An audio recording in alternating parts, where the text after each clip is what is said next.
Poema de la guerra a la paz.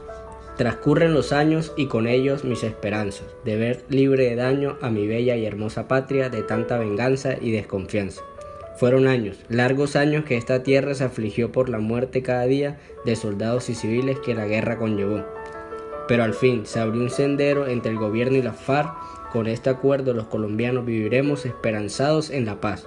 La paz hay que buscar, la paz hay que alcanzar, y todos juntos la podemos lograr. Autor Nicolás Cotes Rojano.